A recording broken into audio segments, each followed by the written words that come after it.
Okay, so as we discussed last month, the group has expanded beyond Seattle and King County to Washington State. So I just wanted to do a quick recap of our high-level goals.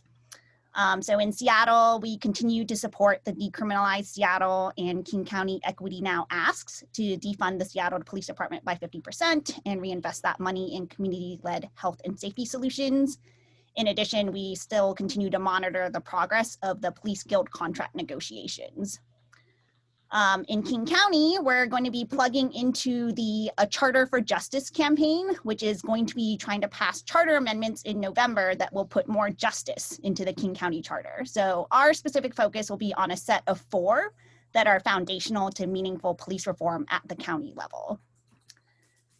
Then in the work we've done in both Seattle and King County, we've realized there are some matters that just need to be taken up at the state level. So the entire state house and half of the state senate are up for election this year. So we have an opportunity to elect police reform-minded legislators who will pass legislation in the upcoming 2021 legislative session to address matters such as collective bargaining reform, independent investigations, use of deadly force, and qualified immunity. So that group, our short-term goal currently is putting together a nonpartisan voter guide to help educate voters on who their candidates are through a police reform lens. So last month, we looked at how all these goals fit together in this timeline. So just a quick update. Okay, let me see my laser pointer. Okay.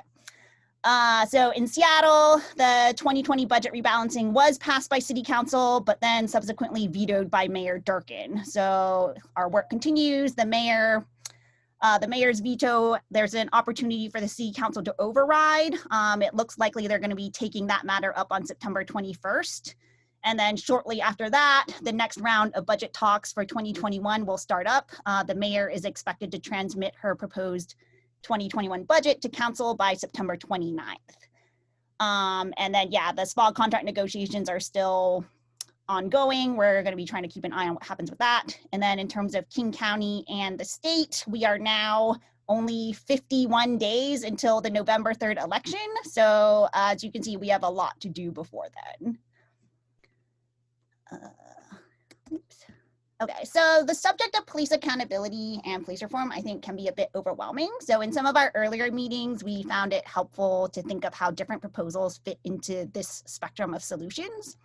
So at one end is working within the system over here, while the other end is working outside or even dismantling the system. And then correlated with these solutions is the level of police funding. So, you know, if you were supporting a police abolition, obviously that means 0 police funding. If you're for defund, you know, it's less than the status quo.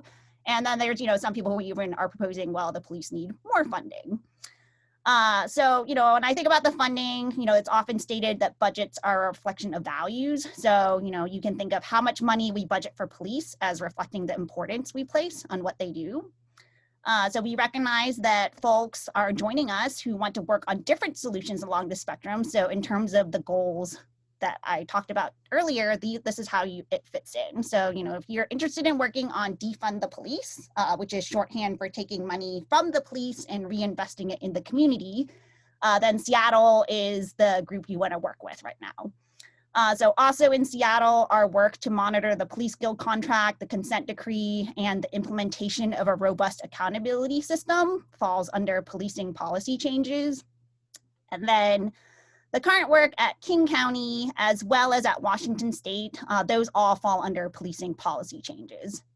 So another way to think about these different areas when I'm thinking about it is, you know, so here in Seattle, you know, I think we kind of have a chance to be a model for the rest of the country. The public discourse that's been held by the City Council the last couple of months and the move toward divestment from the Seattle Police Department could, you know, if we manage to do it, it could pave the way that other communities could do something similar.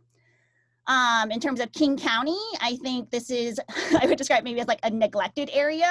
You know, the county government has a lot of direct impacts on our daily lives, but many people, especially those of us in Seattle, may not be completely aware or engaged with it. So, you know, if you want to help out there, that's a good place to go. And then in terms of Washington State, I think of that as kind of working on the big picture So, as mentioned earlier, some of these changes are just going to need to happen at the state level. It's also an opportunity to have an effect for all of Washington. So in deciding what, where, and how to work, we try to be strategic and targeted. All of these areas need to be worked on in conjunction with one another. It's not like one is more important than the other. So basically, hopefully we have something for everyone.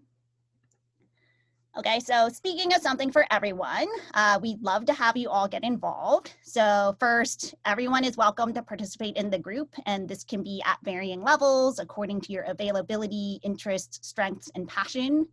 For example, if you are just getting started and you're not sure, you can just spend some time like staying informed or give us feedback about how this group could run better. If you're ready to start taking some action, you could do things like email or calling your lawmakers. You could join us to actually meet with our lawmakers. You could attend and take notes at public meetings, or you could testify. And then, if you're ready to jump in and really help out, then there's also organizing. We definitely use a lot of help keeping this group running smoothly.